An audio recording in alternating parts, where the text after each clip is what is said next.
What's up, ladies and gentlemen? Today we are going back to Weston. In my last video, we talked a little bit about the history of the Allegheny, Weston Hospital, Fort Defiance, whatever you want to refer to it as, the Tawa. But today we're going to talk about Weston more as an area and kind of do a supplemental video to that one. This is kind of more of a part 2 where we are going to talk about reasons to visit Weston besides the Allegheny, and then we're going to talk a little bit about my personal experience and the tour I got at the Allegheny. So without further ado, let's go back to Weston. So today we're going to start off with a geography lesson. Weston lies at 39 degrees by 2 by 31 north, 80 degrees and 28 by 12 west, which is a pretty fancy way of saying it's right in the middle of the state for the most part. It's not quite considered part of north central West Virginia, and it's really barely even considered part of the Mountain Lake region of West Virginia.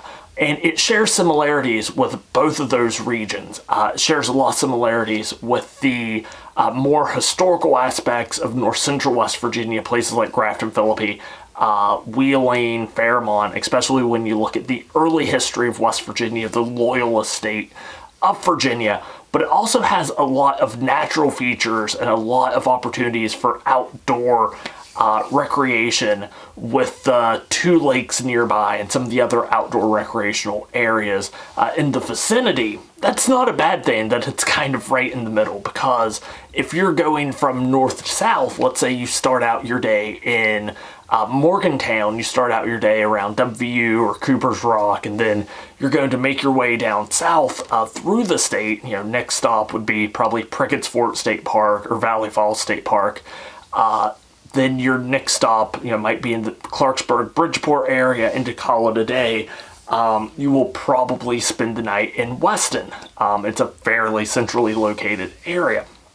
And then the next day you could get up, go to Flatwood, Sutton, maybe cut across to Summersville, and then go back across and end your second day in Charleston. Or you could do that in reverse order fairly easily if you are brave enough to spend a night in Morgantown. But it's also in a unique spot if you're going from east to west. Traditionally, if you were going from, let's say, Parkersburg or the Ohio River Valley to the Canaan Valley, to like the Elkins, Davis area, traditionally it would send you through Clarksburg, Philippi area. But if you drop south to Weston, it only adds about 10 to 20 minutes to your trip. So again, going from east to west, it's also a very centrally located area. But why would you come to Weston if you've already been to the Allegheny? Well, there's actually a lot more in Weston and Lewis County than you might think. First off, we're going to talk about glass. We're going to talk about that glass. Yes, at one point there were over 20 glass factories that called Lewis County home. At one point, Lewis County was considered the hand-blown glass capital of the world, which I don't know why it's called hand-blown glass. You blow with your mouth. Now, the majority of these places shut down over the years. There's very few active glass factories in West Virginia. I'm from the Ohio River Valley. At one point, pretty much every town from, Weirton all the way down to Parkersburg and below had at least one glass factory. Now, Lewis County, there are some places that are still keeping the hand-blown glass tradition alive, and one of those places is Appalachian Glass. They offer hundreds of products, all available on-site and online. I'll make sure to provide the link for it below if you're interested in any goodies, glass goodies from the Mountain State. Definitely check them out. The day I was there, they were doing glass blowing demonstrations. I think they were making hummingbird feeders, if I remember right. And besides the demonstration, I got an opportunity to talk to the individual working that day, and we did kind of share, some of our accounts, him being an individual that grew up in Lewis County, me being an individual that grew up in Wetzel County, and just seeing the decline of locally produced glass, we did actually have a lot to talk about. It was pretty interesting conversation, but it is good to see people like that keeping these traditions alive, not letting these trades, not letting these skills just kind of be lost forever. So definitely if you find yourself in the area, support Appalachian Glass. If you just would like to see what all they have for sale, definitely check out the links below. Weston is also home to the Museum of American Glass. Had an opportunity to check this place out last fall. It's wall-to-wall glass.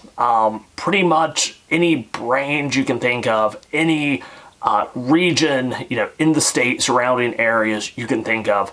They have more than 20,000 unique glass items in this museum and an entire glass research library. It's really, really cool.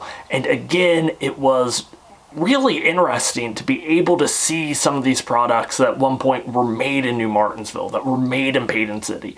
Other places in Weston that you should consider visiting, there is a Mountaineer military museum. Have not gotten to visit there yet. There is the West Virginia University Jackson's Mill Homestead. If you want to get your drink on, there's Lambert's Vintage Wines. I've heard that they can cater a phenomenal wedding. Definitely, if you want to get your drink on, check out there. Or Man Cave Distilling.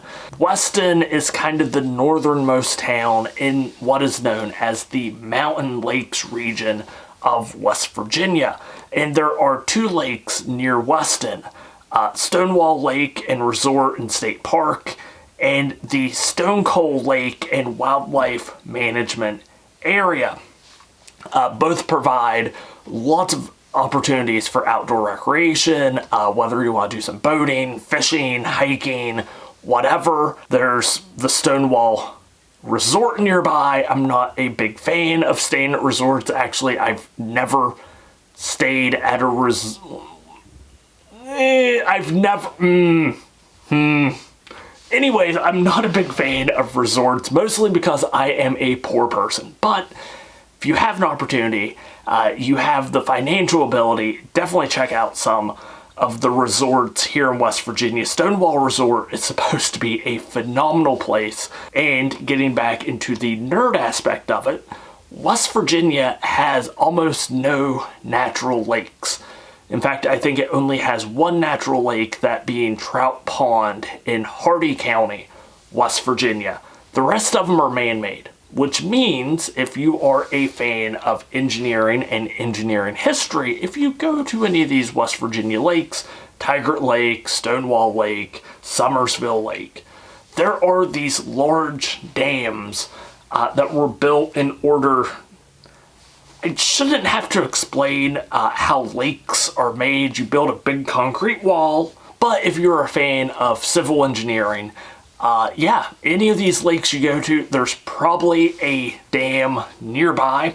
I know at one point most of them provided tours to the public. I don't know if any of them actually still do for homeland security purposes. But of course, the main reason why people find themselves in Weston, West Virginia is, of course, to tour the Trans-Allegheny Weston Hospital, the Tala, Fort Defiance, whatever you want to call it. Again, I had an opportunity to visit it about a month ago, went out, had a really great day out there. It was a beautiful day, sunny, 60-some degrees, and I was just overall impressed with the amount of renovations that they've done to the building. It sat empty for over a decade, and in a lot of places, you'll go down one hallway that's been fully renovated, and then you'll turn, and it will just be a hallway that hasn't been touched since the facility closed, and you get this real appreciation real quickly of just all the work they've put into this building. The other thing I would like to note is, before they actually reopened it for tours, there were talks about people trying to buy it and convert it into like a resort or a hotel And I don't know anyone living in the area, anyone that lived in northern West Virginia who thought that was a good idea. But seeing how well they've been able to renovate some of these areas, yeah, I could see myself, wanting to spend afternoon there, just kind of lounging around with a good book, maybe doing some work on my laptop. I'll probably never get that opportunity, but I could definitely see it being a place where you could just lounge around and spend an afternoon. I love the fact that they have filled this facility with like time period antiquities and artifacts and different things like that to really give it the appearance that it probably had during this time period. And also you have the mannequins. So there's mannequins throughout the Trans-Allegheny to depict different ways that like restraints were used or different treatment methods. There were a couple different times that our tour guide would stop us and be like, yeah, I was given a tour here one time and we came around the corner and there's this mannequin, in this room, and someone that was taking a tour saw it, screamed, and just took off running in the other direction. The other thing that allows you to get an appreciation for just the work they've put into renovating the main building is when you go to the on-site medical center or the geriatric center. These areas have not been renovated or worked on really anywhere near as much as the main building. And you can tell by just the peeling paint, the cracked windows, where the moisture and, mold and stuff have started to grow. Not just how quickly, things decay here in West Virginia when left abandoned, but how much work they've put into the main building. The day we were out there, of course, it was in the middle of the Big Sick. We all had to wear masks during our tour. But it should be noted that the materials used during the construction of these buildings, they probably used a lot of asbestos and they probably used a lot of lead-based paint. So if I ever go back, doesn't matter if we get the all clear, I'll probably wear a mask in some of these buildings. Oh, another neat point that I would like to bring up is the Philippine Mummies. If you've never heard of the Philippine Mummies, they are mummies that a doctor living in Philippi made. He wanted to prove that he had done research and had a vast knowledge of the mummification process. So he came to the Trans-Allegheny and asked if he could have some bodies to mummify, and they were more than happy to provide him with some. He got 2 female bodies and an infant body, mummified them, stuck them in what I believe was the old Philippi train station building, which became a museum in Philippi. And it's one of those interesting things because if you study enough West Virginia history, there's only 10 key events throughout the entirety of West Virginia history that really matters. You have John Brown's raid on Harper's Ferry, you have Virginia's secession from the United States, you have the robbery of the gold that was meant to be used for the construction of the Trans-Allegheny. But another key event in West Virginia history is the flood of 1985. And the Trans-Allegheny, in a roundabout way, actually has a connection to that flood.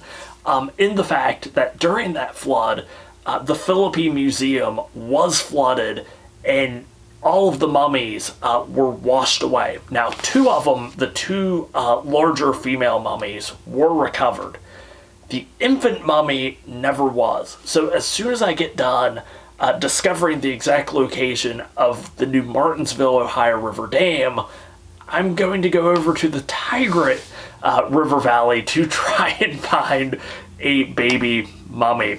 Now, one of the areas I kind of found most fascinating was the auditorium. On the backside of the Trans-Allegheny, I believe up on the 3rd floor, was this large auditorium, and it served multiple purposes.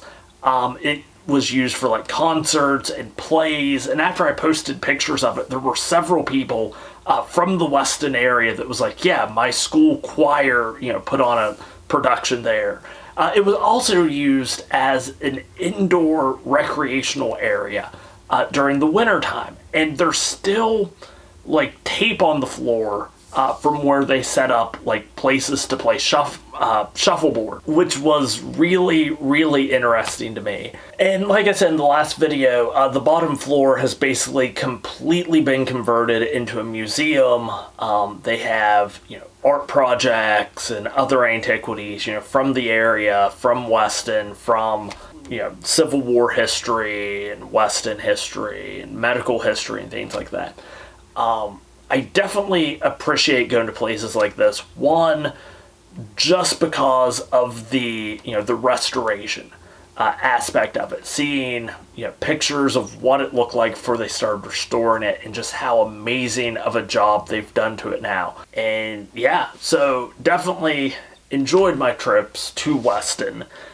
Definitely would recommend Weston to anyone visiting West Virginia. You know, whether you're coming to the state or just want to travel and see the state. So I hope y'all learned something today. Definitely share this video if you know anyone that is coming to West Virginia or just wants to see West Virginia. Definitely share this with them. Leave a like. If you haven't yet, hit that subscribe button. I'm the Best Virginian. This is what I do, bringing you, you know, history and travel information, a little bit of true crime, a little bit of the supernatural from the mountain state of West Virginia. But until next time, stay wild, stay wonderful, and I'll talk to you later.